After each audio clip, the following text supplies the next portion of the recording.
Hello all, welcome back to our channel. ఎలా ఉన్నారు అందరూ? నేనైతే చాలా బాగున్నాను. ఈరోజు బ్యాచిలర్స్ కూడా చాలా సింపుల్గా, ఈజీగా, అలాగే టేస్టీ అండ్ ముఖ్యంగా హెల్దీగా ఉండే ఒక ఆకుకూర ఫ్రై చేసుకుందామండి. అదే అండి నా వర్షన్ ఆఫ్ తోటకూర ఫ్రై. సింపుల్ అండ్ క్విక్గా ఎలా చేసుకోవాలో చూపిస్తాను పదండి. ముందుగా తోటకూరని తీసుకొని శుభ్రంగా ఈ విధంగా కాడలు ఆకులు నీట్గా కడిగేసుకోవాలి.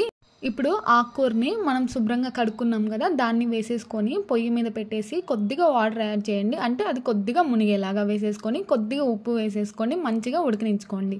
ఈ విధంగా ఉండాలి. ఉడికిన తర్వాత అంటే మనం చేత్తో పట్టుకుంటే అది మెత్తగా ఈ విధంగా నలిగిపోవాలన్నమాట. అప్పుడే ఆకుకూర అనేది పర్ఫెక్ట్గా కుక్ అయినట్టు. ఇప్పుడు ఎక్స్ట్రా వాటర్ని మొత్తం స్ట్రైన్ అవుట్ చేసేయండి. ఆ తర్వాత ఒక బాండిల్ పెట్టేసుకొని దాంట్లో పల్లీలు వేసేసుకొని లో టు మీడియం ఫ్లేమ్ పద్ధతిలో బాగా దోరగా వేయించుకోండి.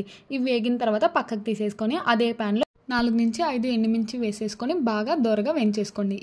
ఇవన్నీ వేగిన తర్వాత 4 నుంచి 5 తెల్లుల్లి రెప్పలు తీసుకొని అలాగే ఉప్పు వేసేసుకొని మంచిగా పౌడర్ లాగా చేసుకోవాలి. ఇప్పుడు ఒక ప్యాన్ పెట్టేసుకొని కొద్దిగా ఆయిల్ వేసేసుకొని దాంట్లో ఆవాలు, జీలకర్ర, మినపప్పు, ఎర్రగడ్డలు అలాగే వేసేసుకొని బాగా ఫ్రై చేయాలి. లో టు మీడియం ఫ్లేమ్లో పెట్టేసి అప్పుడే అడుగు అంటకుండా ఉంటుంది. ఇప్పుడు మనం ఉడికించుకున్న ఆకుకూర వేసేసుకొని దీన్ని తేమంతా పోయేలాగా బాగా ఫ్రై చేసుకొని దంచిన పొడి వేసేసుకోవడమే. ఈ రెసిపీని ఎలా చేయాలో ఇంకా క్లియర్గా నేను ఫుల్ వీడియో చేసి పెట్టాను, తప్పకుండా చూసేయండి. డైట్ వాళ్ళు కూడా తీసుకోవచ్చు. Thank you.